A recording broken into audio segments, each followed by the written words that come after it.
Alright guys, well we got another week of awesome knife making and always all that fun stuff going on here.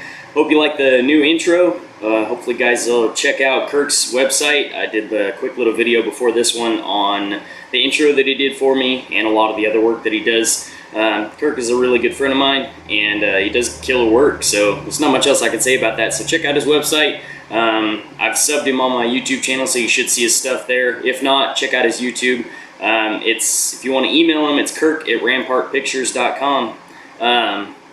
His YouTube, it's just Rampart Pictures. He's also got a Rampart Gear, which he does knives and guns reviews and stuff like that. But he's done work with Barrett and Adam's Arms and a lot of country music and Christian music fellowship songs. So check him out. You guys are sure to enjoy it. If you guys need an intro, he's your man.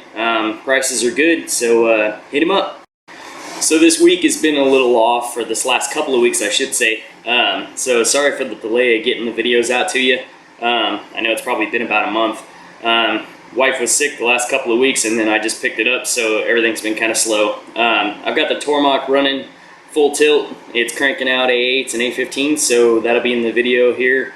We're going to start switching over from doing batches of 15 to doing batches of 60, so that's going to be a big step up in production. I think all in all, it's going to make things a lot faster. So sorry, bear with me, my voice is still kind of in and out. So we're going to start trying to crank out all of the orders that I have in my books for each batch in these next coming up batches, and then we may drop the batches back down to 15 or 30 or maybe 45. As you can tell, I do everything in batches of 15 because that's how many I can fit in my working area on the mill. So far we've worked out a lot of kinks on the mill, fixed a lot of coating. Things are going pretty smooth right now. Been a while since I crashed the damn thing or haven't had too much trouble breaking tools. So yeah, we're just trying to keep up here. Been staying busy. New computer's been helping me out quite a bit, getting the CAD cam down. Also with uploading movies and stuff like that, it makes it a little faster, so it saves me a lot of hassle. But unfortunately, when that came down, uploading movies has been really slow. My connection's been terrible. I use my phone for internet, so anytime somebody calls, it drops connection and stuff like that. So it's been a little nuts, but I'm trying to get the stuff out to y'all. Definitely check me out on Instagram. We got a GAW going on there, so I'm going to give away a backup Hoback, but it's only for Instagram people, so check that out. Subscribe. Once I get to 2,500 subscribers, I'm going to do that giveaway, do a random drawing for the people that have commented. I'm going to start doing something like that here pretty shortly for YouTube, so stay tuned. For all you guys that got pissed at me for sending out a knife to Jim Skelton, it's advertising, boys. I put out a couple of knives a year for advertising, especially like the stuff that y'all just saw come out in Tactical Knives magazine. So if you've been waiting, I didn't pass you up. That's just something that I do, so bear with me. If you're on the books, it's all coming. I'm still running a little behind, but the mill's been speeding things up quite a bit, so I'm starting to catch up a little bit. I'm still probably 2 months behind, maybe a little more, but it's picking up. So look forward to getting some more knives, new ideas. Stay tuned for a new bearing system that I'm developing right now.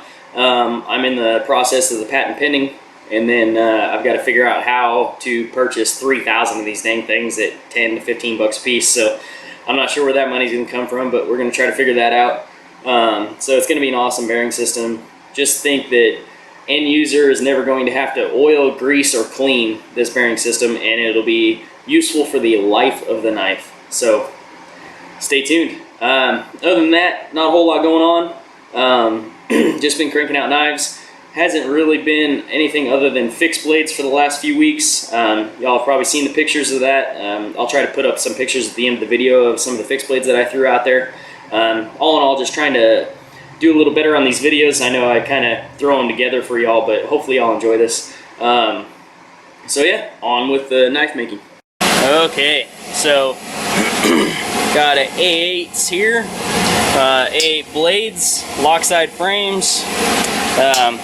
This blade is about 3/4 of the way done. All the milling needs to be done on the inside. I just pulled it off so I could finish up the blades. You can see from the inside, all the lock bars are cut. All the lightning stuff is done on the inside already, bearing pockets and everything. So yeah, these are pretty squared away. Backside is completed. Front side is just gonna either get inlays or fullers. Everybody on this batch of A8s, I gotta email y'all if you're watching this, because I'm doing a new type of inlay setup, and I want to make sure y'all are all right with it. Let's see. I think I have the old style.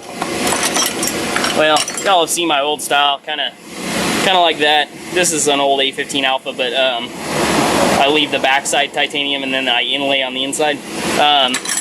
Changed the way I'm doing it, and I actually pocket a lot of this inside here, and then cut out a carbon fiber G10 or whatever insert and drop it in and press fit and glue it in. To me, it's more aesthetically pleasing. Doesn't leave G10 on the outside. It's still tie, so it's going to be more impact resistant. It's going to be stronger because you've got more bosses that will add to the strength of the frame. So all in all, I think it's a better setup. Aesthetically, I guess that's up to you all. But after I get done knocking out all these batches, I will no longer offer the fuller or the bolster look type setup.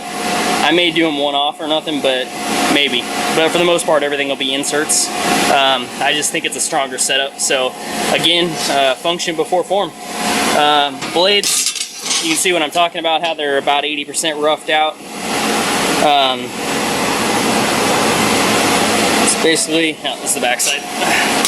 Once I surface grind it, you'll see the stop pin track, all that. And it just leaves tabs. I cut those out, profile it on the belt sander, and then grind in the bevels, and then surface grind them to thickness, because this is about, I don't know, about 30 thousandths oversized. So I'll do that after I'll get them about 10 thou oversized on the surface grinder before I send them out to heat treat, and then when they come back, I'll final grind them. What's this? Oh, is that a piece of Damascus? Yep, that's gonna be an A8 for him. 92. I'm not sure what kind this is, but it's pretty cool stuff. I've never messed with it before. Seth sent me a piece of this because he wanted an A8 in it, so there it is, brother. Your blade is, I think, this one. Not that it makes any difference, they're all the same, but that blade's all set up for it. So CPM 4V for this blade steel, that's pretty cool. Gotta remember to tell Brad at Peter's Heat Treat that it's 4V, not 3V this time. Just so that I don't send him, because I've been sending him sheets of 3V by the dozen, so 4V, gotta remember, note to self.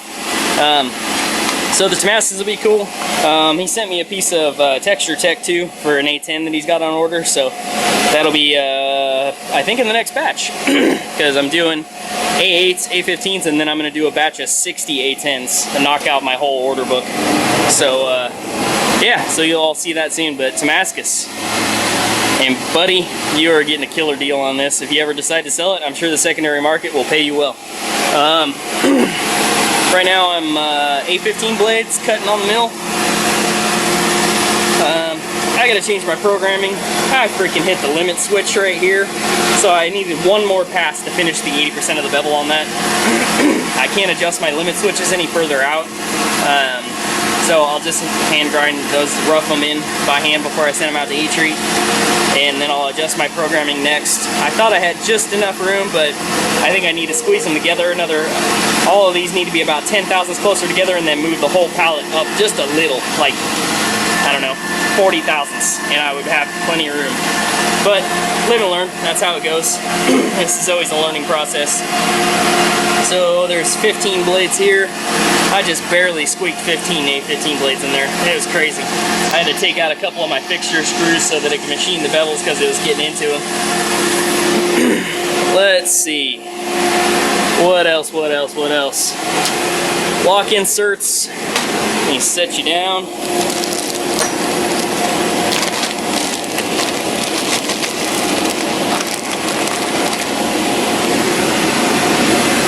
Lock inserts, maybe get some light.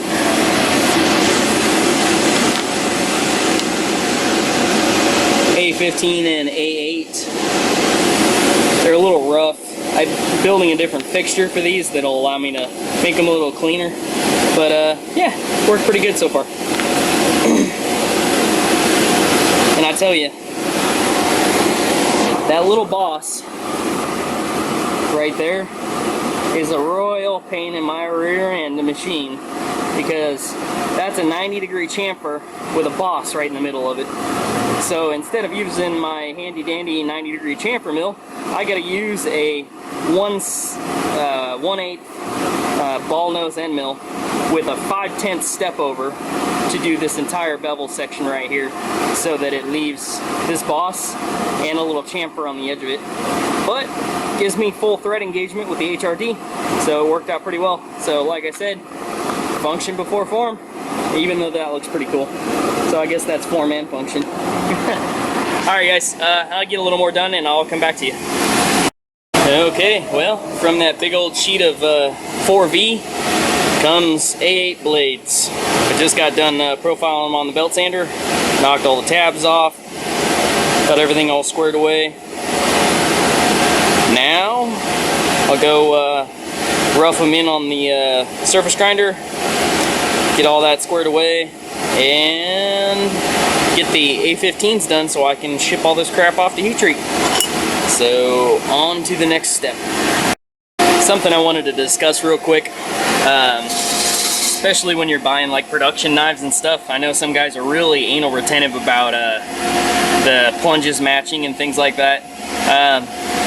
I honestly still don't know how you get factory knives that are like off 50 to 100 thousandths in the bevels.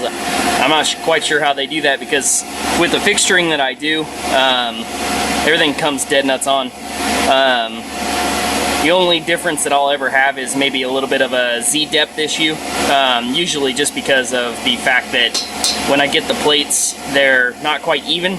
They vary 5 to 10 thousandths thickness wise, so like this knife is probably the worst out of the entire batch, which isn't saying much. It's about 10 thou deeper of a depth of cut on this side than this side.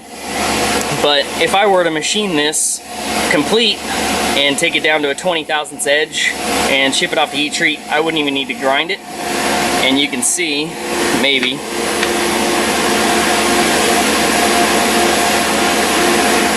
if I can show you that. I don't know if I can. The bevels are perfectly matched. There's the top of this one, and I'll mark it with my fingernail. And you can see they're exactly matched. Hard to tell on the camera, but a lot of it's with fixturing. So you guys that are getting into this, if you're doing any kind of CNC or even manual machining, fixturing is really important. I've got some 6061 aluminum precision ground tooling plate here that I use for small fixtures, and then this steel. It's just 1020 mild steel. It's 3/4 inches thick initially in a 10-inch. It comes in a 10-inch bar basically, and then I sent them over to a buddy of mine who's got a machine shop, and he's got a CNC or a automatic bar feeder for his bandsaw that cuts within 10 thou, so that's fine for the edges. So he cuts me off 8 20-inch plates that are 10-inch wide, and then he chucks them on his lathe, the whole thing. He's got a huge lathe, and he faces the whole thing front and back, and then runs back through and checks parallelism, and they're all within a couple thou top to back, so that works really well for that. The next thing that you want after doing fixturing like that is, if you look real close right there, if I can get it to focus, there you go. That is a 3/16 dowel pin in between these two bolt holes. On that side. There's one on this side, but I had to pull it to do the bevels. But I put this plate down with those dowel pins initially, then I bolt down all those screws and I tighten them down, I torque them, and then like if I need to pull those dowel pins out, it's not a big deal because it's held down real securely. And then when I go to flip this plate, what I'll do is I'll unbolt it, pull the dowel pins, flip it, put the dowel pins back in and bolt it back down, and if I need to, I'll pull the dowel pins again. that'll indicate here to here. It will keep my plate from going like this at any time. So it works really well for that. Keeps things square, keeps things straight. That's how I'm able to flip this plate 180 degrees and still machine each one of these profiles and have them match. I'm getting a 1-to-1 line interference on there to where when you, and I don't even have one now, I should have showed you when I cut them out on the bandsaw, but all there is I cut halfway through here, flip it, cut halfway through the other side, and there's just a milling line. There's actually no line that you can feel. If you indicate it in, you're doing pretty good. So, little tip from the Hoback shop. Alright, a couple more quick notes here. So when I do an initial side, so these plates are 10 inches by 18 inches, this 4B here. For alignment purposes, what I'll do is I have a hole in this fixture plate that it is in an alignment pin that's bolted down into the table. So it's a precision reamed 1/2 inch diameter hole. So for my initial side on this plate, I actually indicate I zero off of that fixture hole, and then I bolt my plate down. I zero my Z height on top of this plate, and in my cam program I zero off this fixture because I built this fixture in cam also. So that allows me to align all these blades inside this parameter. This working area for each blade is about 2 inches by 6 inches with the 4 bolts around the perimeter, so I just space them out so they all fit in there basically.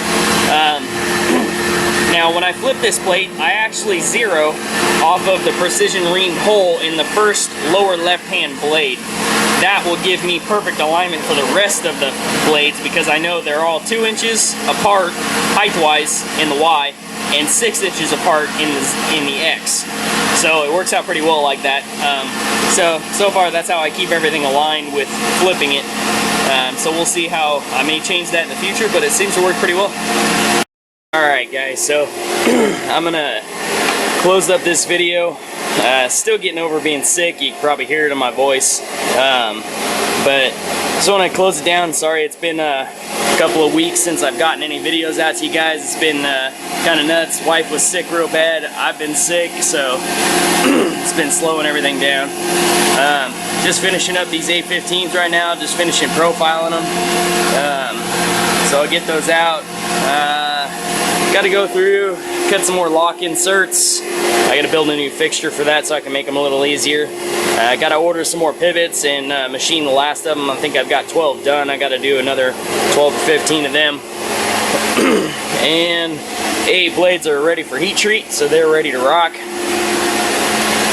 Half the frames are about done. I got to email everybody on the new inlays that we're going to be doing. Make sure everybody's cool with that. If not, that means I'm going to have a couple of guys that I got to custom make them, so we'll see. So everything's going good. Try to get the next movie out to y'all here pretty quickly. So again, sorry for the delay, and make sure you guys check out Kirk at Rampart Pictures. I've subbed him on my channel. I'll put a link to his website and his channel in the comments section because Kirk is an awesome guy. If you ever need video intros or any kind of video work done, he's your man. Alright guys, God bless.